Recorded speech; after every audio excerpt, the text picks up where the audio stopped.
A todos, yo les voy a pedir en primer lugar que cierren todos los micrófonos a los efectos de que no haya ninguna interferencia. Por otra parte, todos los participantes pueden hacer preguntas a través del chat. Nosotros hemos modificado ahora, en lugar de que solo un directivo va a hacer las preguntas en nombre de todos los directivos vamos a estar atentos a recibir las preguntas y las vamos a hacer directamente. Continuando el ciclo de nuestras entrevistas, hoy tenemos el enorme placer, como República Unida, de recibir a nuestra invitada de hoy, la doctora Florencia Arieto. Florencia es abogada penalista, fue asesora de Seguridad Nacional en el Ministerio a cargo de Patricia Bullrich, hoy continúa como asesora de Patricia Bullrich. Y una de las cosas más importantes de Florencia es que logró tomar gran notoriedad porque fue la primera mujer en la Argentina, y algunos dicen en el mundo, que fue nombrada jefa de un club de fútbol, en este caso el Club de Fútbol Independiente. Y también fue la primera mujer, y yo diría el primer jefe de vigilancia, por tanto hombre como mujer, que enfrentó a las barras bravas de fútbol. Incluso al jefe de la barra brava de ese momento, Bebote Álvarez, que mucho después terminaría preso y que hoy todavía está preso.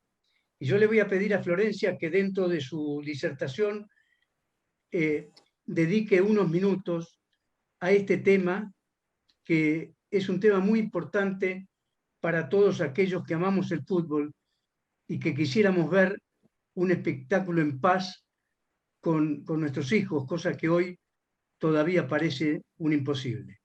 Bienvenida, Florencia Arieto, el micrófono es todo tuyo y te escuchamos muy atentamente. Bueno, gracias, buenas tardes a todos.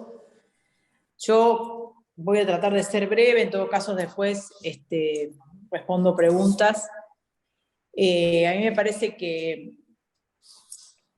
lo importante, o por lo menos, no sé si lo importante, lo llamativo de mi actuación es que de alguna manera puse luz donde había oscuridad, donde había como un status quo que nadie quería ver, nadie quería modificar, como es el caso de los clubes de fútbol. Yo estuve solamente 4 meses, parece que fue un montón de tiempo, pero solamente 4 meses. Encontramos, bueno, todo lo que se relaciona con el fútbol de una manera precaria e ilegal, digamos, desde cuando soy independiente, desde que la jefatura de seguridad, la gente no tenía lugar, me tuvieron que dar un lugarcito ahí arriba en el último piso de la sede en Avellaneda, armamos un equipo con lo que había, con gente muy comprometida de la gestión, que se puso a disposición, hubo que de alguna manera capacitarlos. Pudimos hacer un muy buen trabajo con el comisario Cardoso, que fue el comisario de la primera que llegó, luego de que nosotros pedimos el traslado del comisario anterior, Hernández de la primera, que es quien me pidió que negocie con las barras, y sabíamos que no había manera de que nosotros podamos hacer nada en el club si ese comisario tenía la jefatura de las operaciones cada vez que jugaba Independiente o Racing. En ese momento estaba Gobernación y estaba Casal como ministro de Seguridad y Justicia, y no porque quisieran combatir a las barras, sino porque era muy mediática mi llegada al club, como la novedad de una mujer a cargo de la seguridad de un club de fútbol. Entonces no les quedó mucha opción que entender que no había margen para negarse a que saquen al comisario corrupto. Y ahí llegó Cardoso, y con Cardoso pudimos hacer un gran trabajo, una organización, un protocolo de actuación. No había protocolos, no había forma de ingreso, no había listado de admisión. Nosotros aplicamos formalmente por primera vez un listado de admisión que se envió hay como un ruido, no sé si escuchan. Por favor, cerrar los micrófonos. Silvia. Sí. Ahí está. Como les decía, cuando enviamos, ahí había dejado de ser el COPROCEDE y era la PREVIDE, la Agencia de Prevención de Violencia en el Deporte en la provincia de Buenos Aires, y cuando nos jugaba Independiente nosotros habíamos hecho una resolución que firmaba yo, en donde decíamos quiénes quedaban fuera del ingreso al estadio, explicábamos por los motivos y aplicábamos la ley que nos facultaba a impedir el ingreso de esa gente. Y me acuerdo la primera vez que enviamos el listado de admisión que me llamó el titular de la Previde, que se llamaba Morales, y me dice, ¿y cómo hacemos? O sea, lo recibimos y ¿qué hacemos? Como que no había trabajo de seguridad interagencial, no sabían qué hacer con el listado de admisión, no sabían, yo armé todo el trabajo, armamos todo un equipo, la brigada venía con los álbumes, con la foto de los barras, esas personas que tenían admisión no podían ingresar. Bueno, hicimos un trabajo estupendo, logramos recoger toda la información que tenía el club y ponerla a disposición de la justicia con todas las causas que habían actuado ellos como delincuentes anteriores a que yo llegue. Una de las más graves era haber privado de la libertad al presidente en aquel momento que recién había asumido en la sala de reuniones de la oficina de la presidencia, que estaba filmado por cámaras y que nadie sabía qué hacer con eso.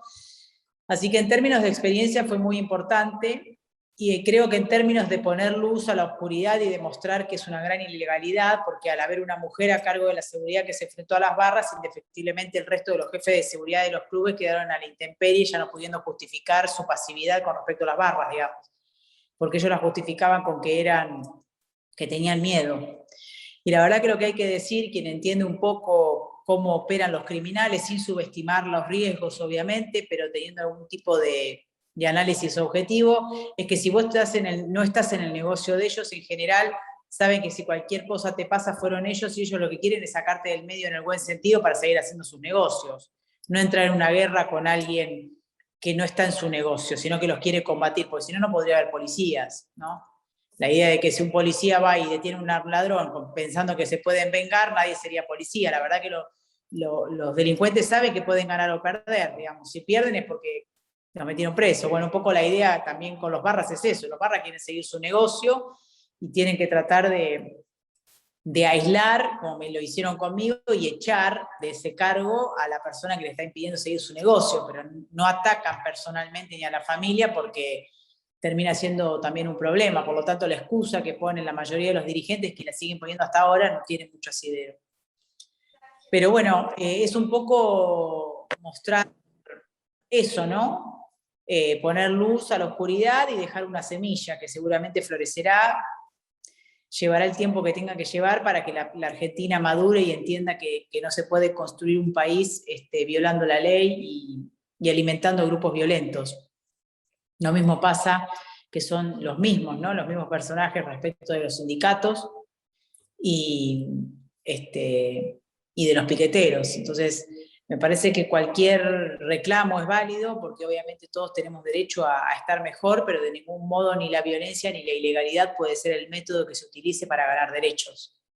Y es un poco lo que está faltando en Argentina. Bueno, no me sorprende con el cuarto gobierno kirchnerista, pero que de alguna manera durante el gobierno de Cambiemos, donde nosotros hicimos un gran trabajo en seguridad, creo que fuimos uno de los mejores ministerios, nos faltó tiempo para profundizar la lucha contra la mafia organizada de muchos años, como las barras o la patota sindical.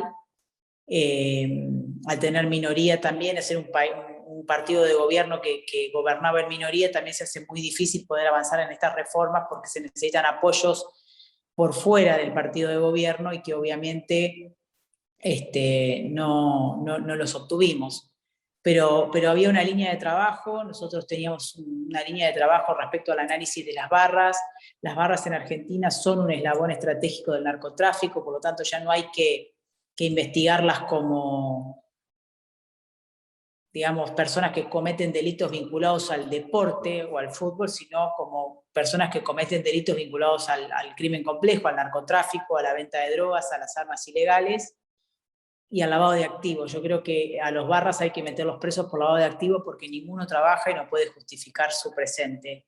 En eso estábamos cuando lamentablemente, bueno, no pudimos renovar el mandato y bueno, todo eso quedó trunco porque si hay algo que tiene el kirchnerismo como táctica es organizar grupos ilegales para su beneficio. Así que obviamente las barras empezaron a gozar de buena salud cuando volvió el kirchnerismo. Y con respecto a los sindicatos también, hay un sindicalismo extorsivo que no tiene asidero en términos de representatividad, pero sí imponen su violencia y en general amedrentan de tal manera que terminan cediendo las personas, cualquiera sea, una empresa o un comercio, a sus demandas, aunque sean absolutamente ilegales. Lo que se está viendo ahora es por lo menos una reacción de algunos comerciantes y empresarios que deciden dar la pelea en términos de justicia, ¿no? de denunciar penalmente a los bloqueadores, porque es un delito turbar la propiedad o extorsionar, que permite por lo menos vislumbrar que hay como una necesidad ya no de seguir cediendo a la impunidad, sino de hacer algo distinto. Me parece que eso se observa en varios lugares y que es alentador, pensando en lo que se viene a futuro, de que podamos avanzar en esas reformas estructurales que necesita la Argentina desde un lugar de ley y orden, ¿no? Creo que el primer paso que tiene que dar la Argentina es la ley y el orden. Así que un poco en ese camino estamos, en este momento, más allá de que yo trabajo de abogada y justamente represento a muchas empresas que han sido víctimas de bloqueos sindicales, estamos en el equipo de Patricia Bullrich trabajando todo el tema de seguridad, pero también todo el tema laboral sindical para la Argentina que se viene, que indefectiblemente tiene que ver con la tecnología, con el conocimiento y la transformación de lo que hoy conocemos como el mercado laboral en algo absolutamente desconocido que se viene. Así que inteligencia artificial, robótica, todo lo que vemos que está pasando. Así que hay un desafío enorme, no solamente para generar las condiciones de empleo para empezar a bajar los planes y por lo tanto el déficit, sino también en el desafío de transformar ese sindicalismo en algo proactivo y también que acompañe la generación de empleo y no que sea una obstrucción. Así que bueno, si les parece, en lugar de extenderme, hacemos preguntas como para hacerlo más dinámico.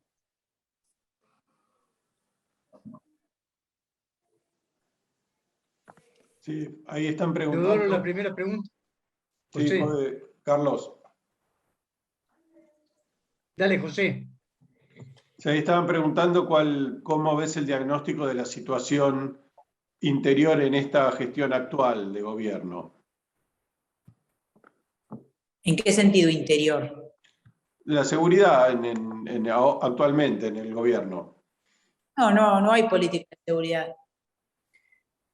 Hay autoridades de seguridad que ideológicamente, en términos nacionales, ideológicamente están atravesadas por una concepción abolicionista, una concepción justificadora del delito, prejuiciosa de las fuerzas de seguridad y que hacen malabares para tratar de sobrevivir, tratando de plantear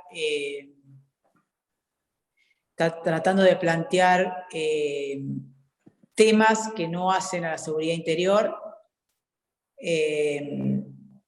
pretendiendo justificar ilegalidades con necesidades, y por suerte, digo, quienes estamos del otro lado, como oposición, trabajamos mucho, no solamente en la calle, sino con las estadísticas y los datos que mata el relato, y cuando fue la usurpación de Guernica, nosotros demostramos que hay más de 4 millones de personas que viven en villas y asentamientos precarios, y los que estaban en Guernica eran 1.000 vivos.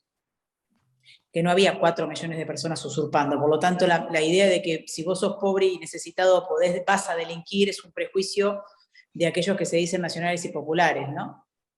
Y por otro lado, pudimos demostrar con mucho esfuerzo y reconstruir una causa que estaba absolutamente sesgada, que era la usurpación del Parque Nacional Nahuel Huapi y Villa Mascardi. Pudimos demostrar que quienes estamos en contra de los usurpadores no somos antimapuches, porque yo y nuestro colega, el doctor Saavedra, representamos a la comunidad mapuche Huiritray, que tiene la ancestralidad dentro de una partecita del Parque Nacional Nahuel Huapi y ha sido victimizada por los usurpadores.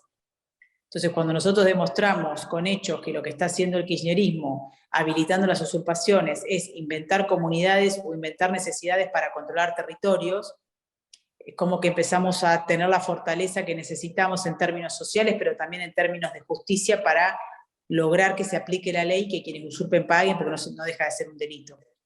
No es fácil, es muy difícil, hay muchos jueces y fiscales temerosos de la situación, no debe ser fácil ser juez o fiscal con el kirchnerismo, que tiene una táctica autoritaria, extorsiva, históricamente, pero bueno, encontramos gente que aún en las peores condiciones, por decirlo de alguna manera, como en una provincia como Río Negro, que tenés el ministro de Justicia de ahí, que es un talibán, aún así aplica la ley, así que eso es un aliciente para seguir adelante, pero en términos de política de seguridad, de política criminal, de estrategias de seguridad, no hay nada.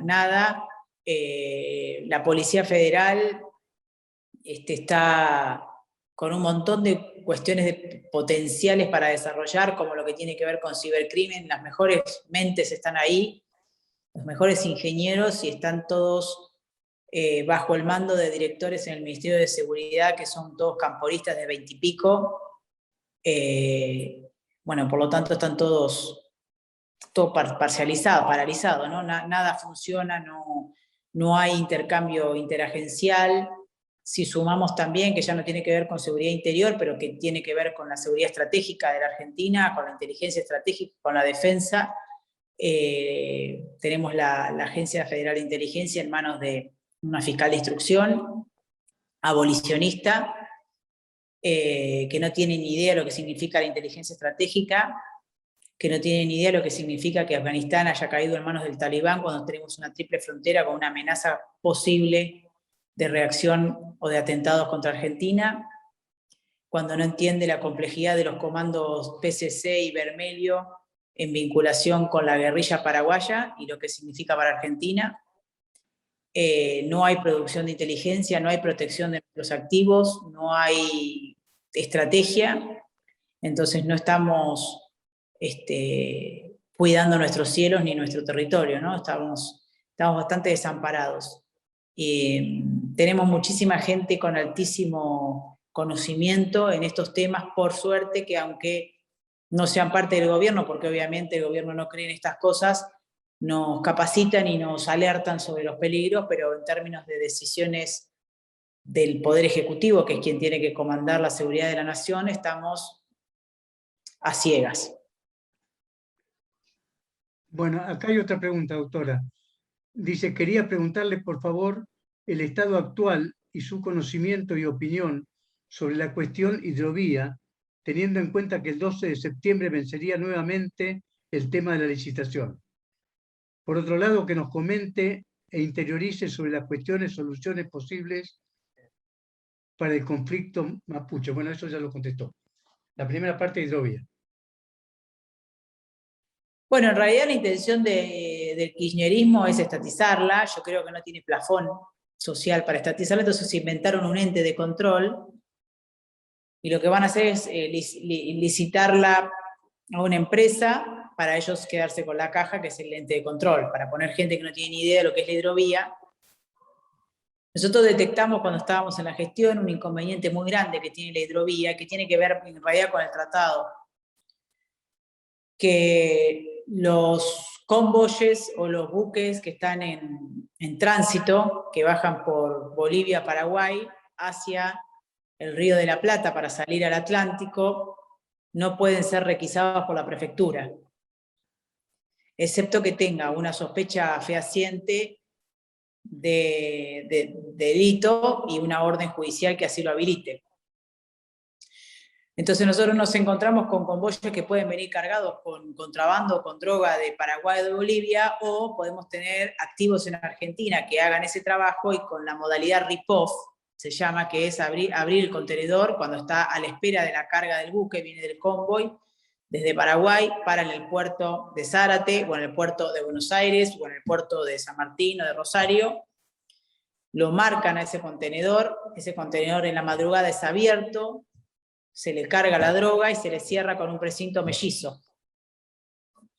Entonces sale cargado de Argentina y nadie se dio cuenta de que llevaba adentro droga. Por lo tanto, el déficit ahí es investigativo, al no tener policía aduanera, que se ha desarmado, como tampoco tenemos policía migratoria, que me parece que son dos oficinas que tienen que volver a tener operatividad. Depende todo de la prefectura te dice que en realidad ellos no tienen jurisdicción dentro de un puerto privado, o de un depósito fiscal o de un lugar en donde está a la espera de la carga del buque, porque la mercadería está en tránsito, por lo tanto es el Gran Bonete. La mayoría de las cargas en realidad vienen desde Paraguay o Bolivia, ya cerradas para el traslado, porque saben que no pueden ser requisados, pero nosotros hemos detectado muchísimo movimiento de contrabando de estupefacientes hechos con la modalidad de RIPOF en los puertos. Más que nada el puerto de Zárate detectamos que para Grimoldi. La naviera Grimoldi para ahí y después tiene su encallamiento en el puerto de la Reggio Calabria. Y aunque les parezca trasnochado, porque hay gente que no lo analiza y piensa que uno alucina, la drangheta la drangheta calabresa, tiene ramificaciones en Brasil con el comando del PCC y tiene algunas ramificaciones en Uruguay y controlan, digamos, el tránsito del Atlántico al ingreso a Europa del narcotráfico. Nosotros había comenzado la ministra, antes de que yo me sume, un pedido de adenda al tratado, obviamente del Mercosur, a los efectos de poder incorporar la requisa de los convoyes en tránsito cuando entran a la jurisdicción de la República Argentina. Paraguay, un país con el que trabajamos muy bien con el CENAF, había aceptado la cosa se había trabado un poco de qué manera se ponía la adenda o de qué manera se habilitaba el tránsito, de qué manera se podía hacer para todas las partes por igual, bueno, cuestiones diplomáticas, pero había un avance para lograr eso, que es lo fundamental, porque no solamente tenemos la droga que viene del Paraguay y Bolivia, que puede venir ya cargado o puede cargarse en los puertos argentinos, sino también tenemos contrabando de soja que se va de Argentina al Paraguay para que salga sin retenciones. Entonces, en cualquiera de las dos situaciones, la posibilidad de requisar un convoy en tránsito beneficiaría al Estado que se siente afectado. Así que era una de las posibilidades que estaba bastante avanzada en términos diplomáticos, pero que, bueno, una de las cosas también que quedó trunco por la falta de tiempo para profundizarlo. Así que la hidrovía es una gran caja negra, con muchísimo dinero. El puerto del Gran Rosario, que se le llama, mueve alrededor de $1.000 millones en exportaciones por año. Ahí hay un enclave muy importante de contrabando y narcotráfico, con complicidad política y judicial en Santa Fe, en la parte norte del Río de la Plata, o la parte norte de la provincia de Buenos Aires, San Nicolás, San Pedro, Gobernador Galvez. Toda esa zona hay mucha denuncia de narcotráfico. Ahí está. Sí, y habría que avanzar en términos de investigación compleja, pero bueno, lamentablemente no se están avanzando porque, bueno, cuando cambió el gobierno todo eso quedó como paralizado, ¿no? Muy bien. Próxima pregunta, doctora. De la barra brava de educación Laura Radetich, que hace adoctrinamiento como hacían los nazis con la juventud. ¿Qué tipo de acciones se puede tomar para evitar este tipo de situaciones? Echarla y cambiar los planes de estudio. Hay un problema muy grave. Esto es ya la decadencia total, el maltrato, el grito, la desubicación de esa mujer, pero nosotros el año pasado habíamos detectado un montón de cuadernos que eran impresos por una sola editorial, absolutamente sesgada, de cuadernos de una autora que en sus redes sociales hablaba del amor a Cristina y de la revolución y de que Santiago Maldonado estaba desaparecido y todas esas cosas. Era la misma que estaba dando clases y nosotros mostramos y se sintieron bastante interpelados. Esto es un proyecto. Nosotros tenemos que entender que el kirchnerismo tiene un proyecto de poder, tiene hegemonía política hace 18 años, y lo que no podemos hacer, más allá de que nosotros estamos totalmente conscientes de que necesitamos consensos multipartidarios para avanzar en Argentina, pero primero hay que vencer sistemáticamente el kirchnerismo electoralmente, porque el kirchnerismo no le interesa ni el consenso, ni la democracia, ni la independencia de poderes. Tiene un proyecto hegemónico, con sucesión en Máximo Kirchner y la Cámpora, y no les tiene ningún interés en quedar bien ni con la ciudadanía ni con nada. Quieren sostener el poder, y para ello ellos tienen una cohesión, una estrategia y las tácticas correspondientes. Nosotros le tenemos que contraponer una estrategia y las tácticas. Y parte de ellas es, en esta elección, generar un equilibrio en los congresos y en las legislaturas, y poder también empezar a modificar la currícula que se aplica, especialmente en la provincia de Buenos Aires, absolutamente sesgada, prejuiciosa, que termina en esto, ¿no? En esta señora dando clases y maltratando a un alumno porque no piensa como ella. Así que hay que echarla y modificar la currícula. Muy bien. Otra pregunta. ¿Qué opina la doctora Arieto con respecto a los planes sociales? ¿Y cuál sería su plan para transformarlos en trabajo y evitar el manejo extorsivo por parte de los sectores políticos? Y termina diciendo: mi admiración por su valentía. Gracias. No, me parece que primero lo que hay que hacer es sacárselo a los movimientos sociales. Los movimientos sociales hay que sacarle la caja de financiación, porque con eso ellos controlan territorio y personas. Y después yo creo que lo importante es generar las condiciones de producción y de empleo, y eso significa defender los intereses de las pymes, pero también de las grandes empresas. Eso significa discutir qué modelo sindical queremos. Eso significa discutir un fondo de capitalización o fondo de desempleo a los efectos de que un empresario decida echar a un trabajador porque necesita hacerlo, porque es su empresa y así lo decide, y no tenga que vender la fábrica para pagar una indemnización. A mí me parece que hay que discutir el aporte sindical. ¿A dónde va? ¿Cómo hacemos? Hay que discutir de qué manera vamos a generar la baja de impuestos, o por lo menos de ingresos brutos, que es lo más grave, digamos, para que eso permita que la empresa pueda contratar gente. Le vamos a preguntar al sindicalismo si va a seguir siendo extorsivo, porque la verdad que muy difícil pensar en transformar un plan social en trabajo cuando vos tenés empresarios que no quieren crecer porque no quieren tomar más gente, porque si toman más gente resulta que viene el sindicato, y cuando viene el sindicato te tomó la empresa y ya está. Entonces tenés gente que te dice: no quiero ser exitosa, no quiero crecer más, no quiero tomar más gente porque tengo miedo que me venga el sindicato. Entonces no es contra el sindicalismo, es con el sindicalismo que entiende que indefectiblemente va a tener que modificarse o va a tener problemas para retener gente, porque se viene una revolución en donde el 70% del empleo que conocemos va a cambiar. Y yo creo que hay muchos sindicalistas que está dispuesto a dar esa discusión y hay otros que no. Entonces a los que no hay que judicializarlos porque cometen delitos, el bloqueo es un delito, y a partir de ahí darle la perspectiva al empleador de que sepa de que si genera empleo nosotros lo vamos a acompañar. Sin miedo, ¿no? Pues yo le decía el otro día, me reuní a decir esta idea de que tenés que hablar de las pymes, pues si hablas de los grandes empresarios parece que está mal. No, la verdad es que nosotros necesitamos grandes empresarios, grandes estancias, chicas, medianas, pymes, micropymes, mega empresas, de todo, porque mientras más empresas hay, más trabajo vamos a generar, por un lado. Y por el otro lado, a mí me parece que tenemos que discutir los subsidios también. Ahí estaba leyendo una noticia que decía: el presidente quiere hacer la revolución de la ropa y va a invertir 500 millones de pesos en empresas que hacen ropa. Y la verdad que lo que está haciendo es capitalismo de amigo y déficit fiscal, porque está subsidiando a empresas que viven del subsidio, que nunca compitieron y que encima tienen precios estrafalarios en la ropa, que supuestamente vos la subsidias para que baje el precio, y es imposible comprarte un zapato de las empresas subsidiadas en Argentina, pues son carísimos.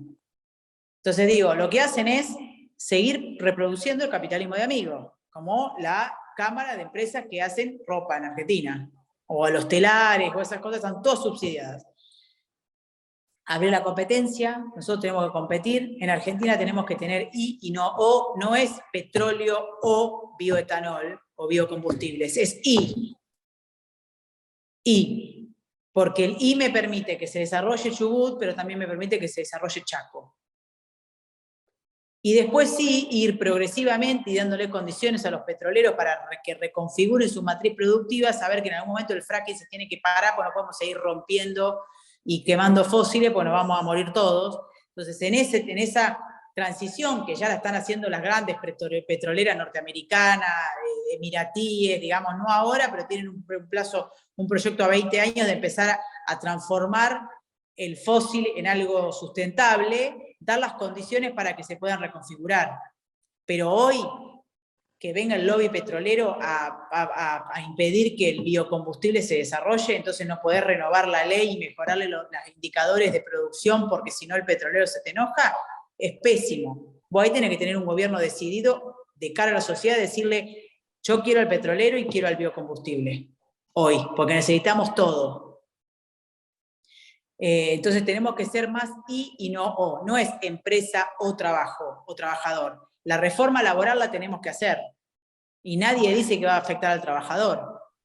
No es empresa o sindicato, es y. Ahora, para hacer y, el sindicato tiene que saber que no puede bloquear, que no puede extorsionar, que no le puede robar la plata, no puede venir a pedirle coima, decir yo soy el delegado sindical, pagame la coima, si no, no te dejo trabajar.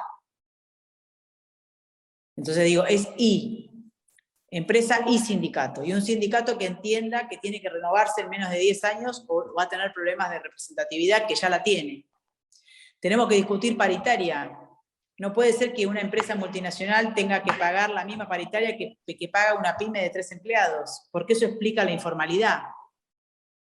Si vos a un taller mecánico de 3 empleados le aplicás la paritaria de Toyota, y es posible que pague en negro o eche a uno. Y si paga en negro, explica el 40% de informalidad. Entonces, las paritarias tienen que hacer o por sector o por región. El otro día estuve en Córdoba y me decía la Asociación de Gastronómicos y Hoteleros que ellos lograron, con el sindicato de gastronómicos, cerrar la paritaria regional. Entonces, el sector centro de la Argentina cierra una paritaria acorde al turismo que tiene y el sector patagónico cierra una paritaria acorde al turismo que tiene, que no es el mismo, que no es el mismo momento, que no es la misma cantidad toda junta, que por ahí sí. Entonces, digo, es una forma de que todos puedan mejorar salarios, pero de acuerdo a sus ingresos.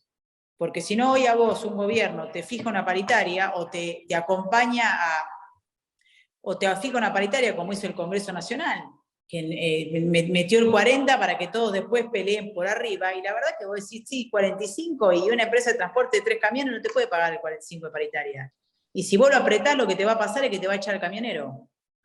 O cierra o te echa, o te paga en negro. Entonces digo, nosotros tenemos que discutir de acuerdo a las necesidades de cada una de las empresas, con los sindicatos, que entiendan que no se puede cerrar una paritaria general. Y respecto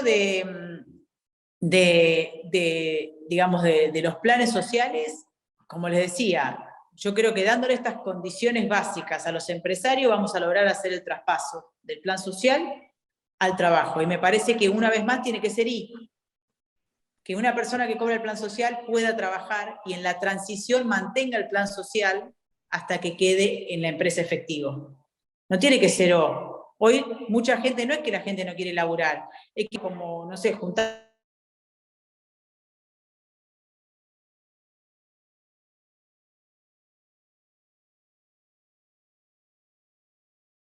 que bueno,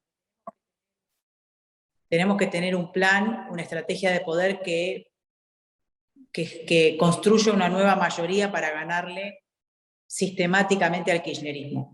Ese es nuestro desafío. Todo lo demás va a venir por añadidura. Doctora, en lo que respecta a la custodia del mar argentino, ¿en qué estado usted ve que se encuentra esto?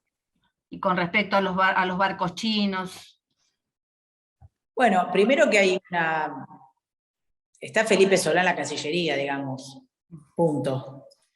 Pero aparte de eso, hay un conflicto también ahí no resuelto que uno va a tener que resolver, pero obviamente todo se resuelve cuando hay un plan, cuando hay una convocatoria a las partes a escuchar entre la Armada y la Prefectura, siempre lo hubo. Me parece que esa disputa que hay ahí entre hasta qué, dónde y hasta dónde genera un vacío que permite que los depredadores actúen, ¿no? Sumado a que hay un gobierno absolutamente antipolicía, antifuerza de seguridad, que cualquier cosa que suceda en el límite del mar argentino o en la zona de exclusiva, digamos, si van a tener un problema, ya sea la Armada o la Prefectura, seguramente no van a actuar, como está pasando. Así que en un gobierno del perfil que tenemos, que es el cuarto gobierno kirchnerista, entiendo que lo que podamos hacer, aunque sea de maquillaje, va a ser para que yo siga destacando. Pero este fin de semana no vengo, me voy a Nordelta. Bueno. Nosotros necesitamos un plan de trabajo, y me parece que ahí otra vez es ¿no? Tenemos que pedirle a la Armada que venga y pedir a la Prefectura que venga y diseñar un trabajo en equipo, de qué responsabilidad tiene cada uno, premiar a cada uno por el trabajo que hacen y entender que estamos juntos defendiendo la soberanía argentina, ¿no? Mientras que sigamos siendo el país del O en lugar del I, vacío que queda es llenado por el barco chino, en ese caso. Gracias, doctora. Y con respecto justamente a las Fuerzas Armadas y de Seguridad, que han sido vapuleadas, ninguneadas y humilladas, ¿cuál siente usted que es el estado de ánimo de ellas? No, el estado de ánimo es absolutamente pasivo, con mucho miedo a que tengan problemas en sus ascensos, tratando de sobrevivir a estos gobiernos que siempre han puesto la lupa en su actuación para ver si se equivocan en lugar de si necesitan algo para protegernos. En el caso de las Fuerzas Armadas, la verdad que yo recuerdo mucho cuando fui a Bariloche el afecto y el respeto que le tienen todos los patagónicos a la escuela de montaña del ejército, sí. Lo maltratada que está por la usurpación de los inventos que hace el kirchnerismo para controlar territorios y la manera en que tratan a los coroneles a cargo. La verdad que es muy triste ver eso, que el ejército de San Martín tenga que pasar estas situaciones. Pero bueno, yo creo que también todo pasa en ese sentido y alguna vez vamos a tener la oportunidad de reivindicarlos. Yo creo que tiene que haber en términos de seguridad y de defensa, tiene que haber un Estado Mayor conjunto, tiene que estar la seguridad interior, tiene que estar las tres armas de las Fuerzas Armadas y la inteligencia estratégica trabajando interrelacionadamente, de acuerdo a su competencia, pero con información cruzada permanentemente, porque si no es muy difícil, cuando uno compartimenta la información y la estrategia, es muy difícil lograr objetivos, ¿no? Que lo importante es eso, que la Argentina esté segura y las Fuerzas Armadas y de Seguridad conscientes de la responsabilidad que tienen, pero también respaldadas en caso que tengan que actuar. Así que no me sorprende el estado de desánimo que tienen en un gobierno como el kirchnerista, pero bueno, también entendemos que nuestra gestión les dio a ellos cierto combustible para sentirse honrados y con derechos, y si bien ahora, como son organizaciones verticales, no sacan mucho los pies del plato, como se dice. Yo sé que tienen internamente, porque me lo hacen saber de distintas fuerzas permanentemente, que saben que nosotros los respaldamos y que nosotros tenemos un compromiso con ellos y siempre vamos a sacar la cara por ellos. Entonces antes no había nada, hoy está eso y no es menor. Gracias. ¿Y qué opina de la designación de Tayana como ministro de Defensa? Me parece un horror.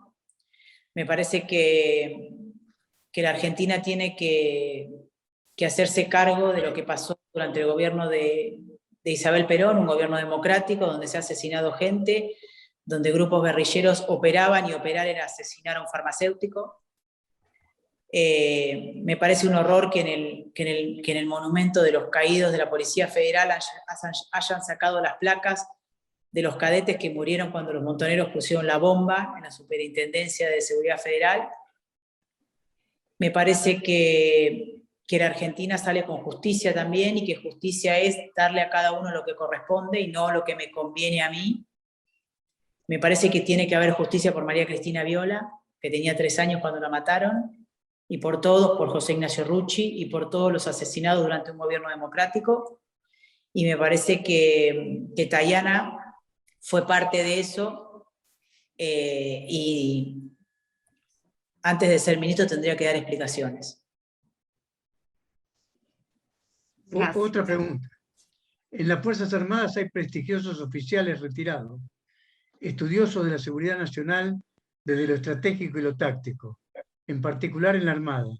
¿Tienen espacio en la participación?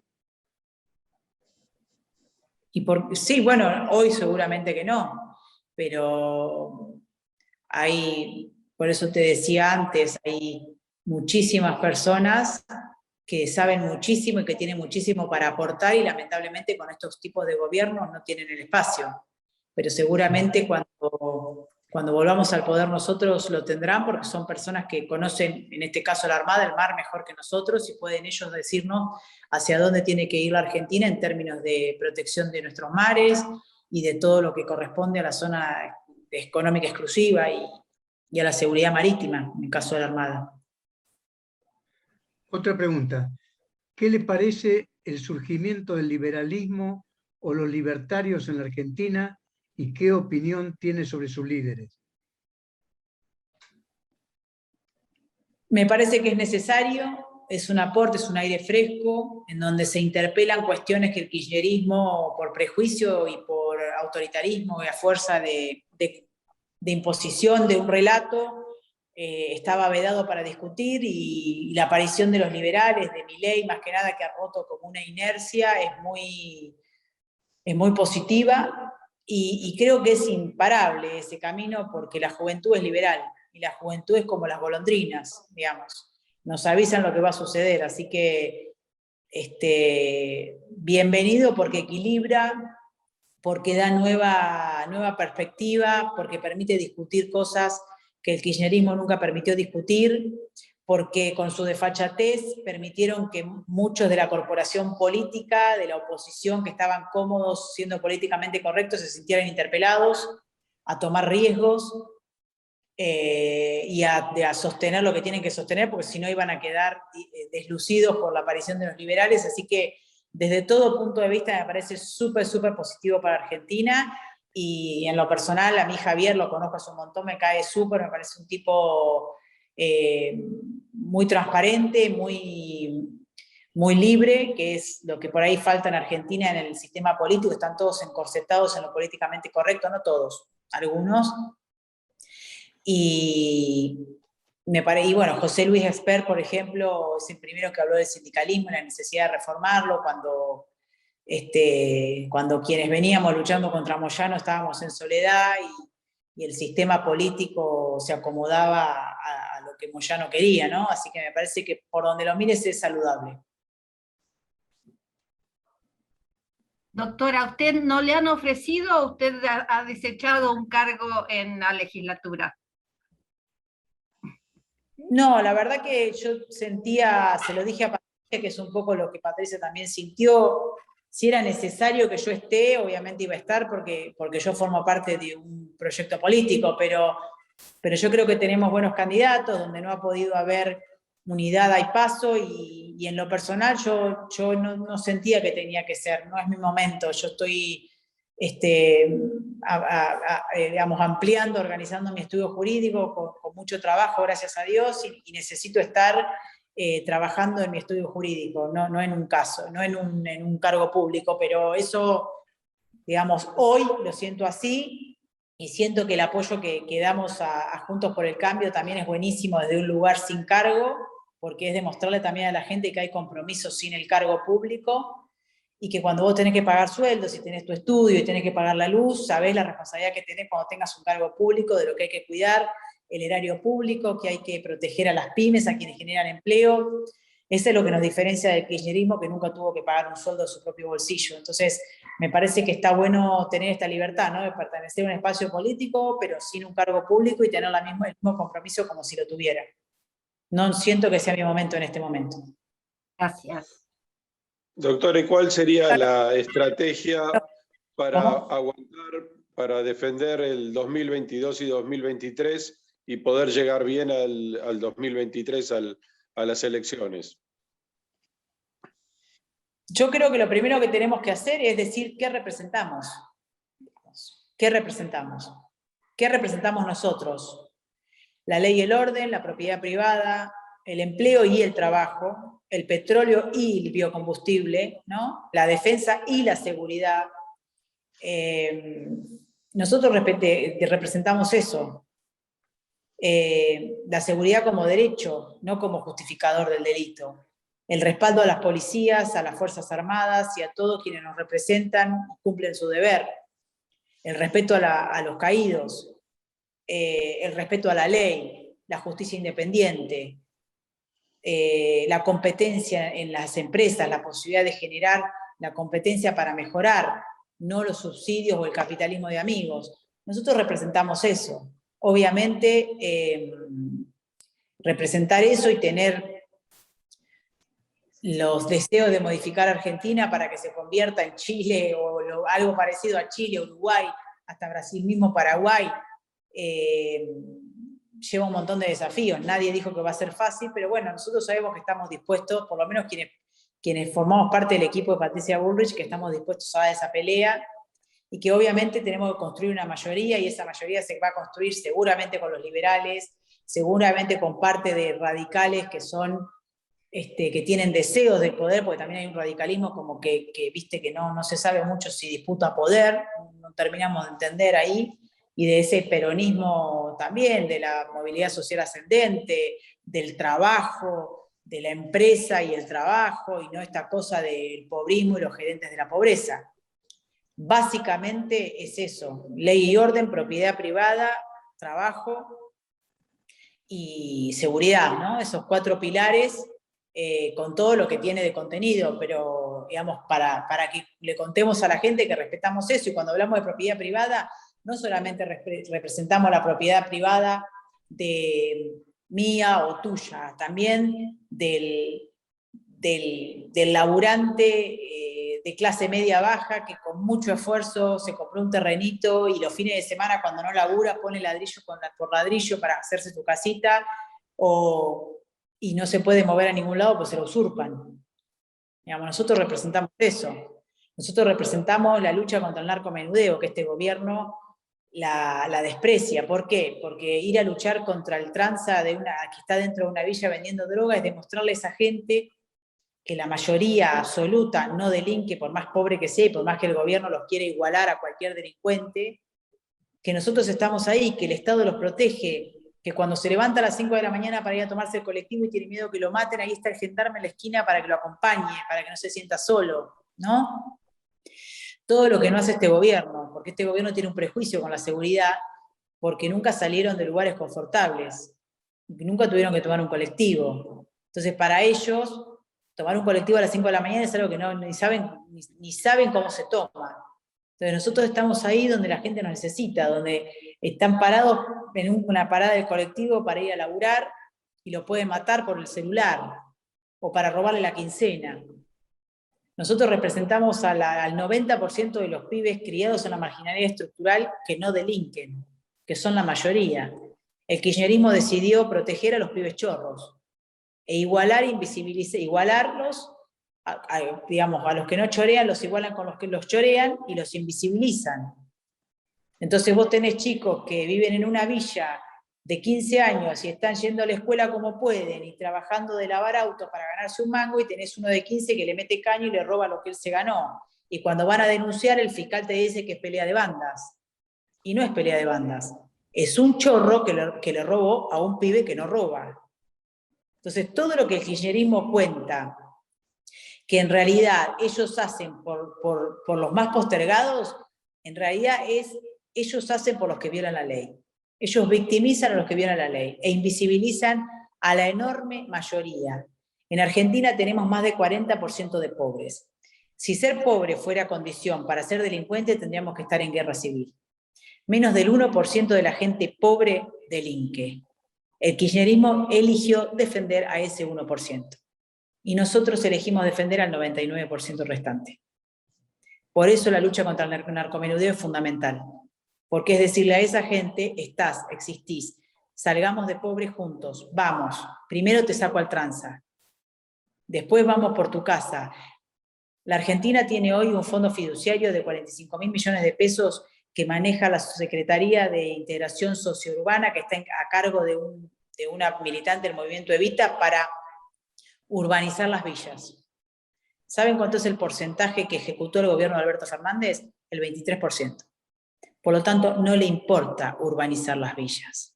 Le importa mantener los pobres invisibilizados para seguir controlándolos. Nosotros queremos libertad. Y la libertad significa, esta es tu casa, este es tu número de calle, este es tu número de domicilio, o el nombre de calle y número de domicilio, esta es la luz eléctrica, este es el gas, esta es la cloaca. Este es tu destino, esta es tu casa. Entrar a tu casa y salir a tu casa, acá está la seguridad. Tu pibe va a la escuela, acá está la escuela, esos somos nosotros. Ellos son el gerenciamiento de la pobreza.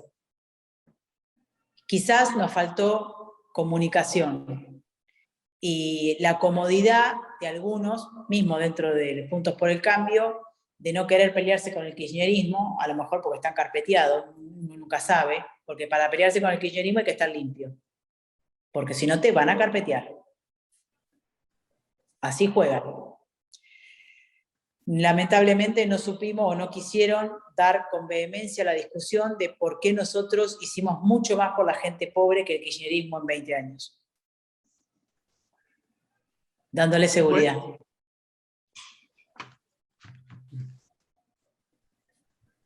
Uy, me pasé de tiempo, yo tenía que terminar. Bueno, no sé si tiene alguna pregunta más.